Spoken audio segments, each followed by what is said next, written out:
পরবর্তী স্ট্র্যাটেজি আমরা পার্টিতে বসে ঠিক করব। আপনারা টাইম টু টাইম জানতে পারবেন, চিন্তার কোনো কারণ নেই। কেন, কিসের জন্য? আমরা তো হারিনি যে যাব।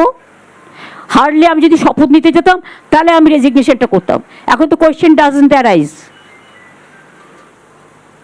জোর করে দখল করে যদি কেউ মনে করে যে আমি কি রেজিগনেশন দিতে হবে, no, not that.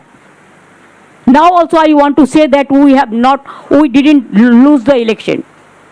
It is their forceful attempt to defeat us.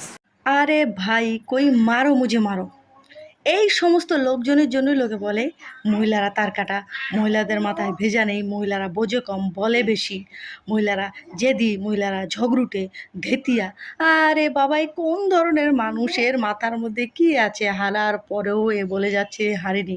মানে কতটা ভেতরে তার গন্ডগোল থাকলে এরকমটা হতে পারে?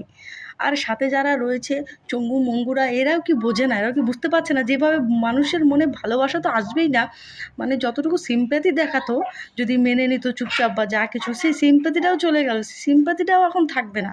এখন মানে ঘৃণা আর রাগ হবে যে যারে এখন মানে ধাক্কা মেরে ভাগানোর মতো পরিস্থিতি তৈরি করছে।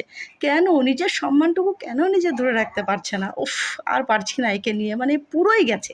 এরপরেও বলবে মানে মানে এর কিছু অন্ধভক্ত সাপোর্টাররা এসে সাফাই দিতে আসবে। বলছি এটা কোন ধরনের অসভ্যতা? আমি হারার পর বলবে আমরা হারিনি। এগুলো কি, মানে এগুলো কি হচ্ছেটা কি?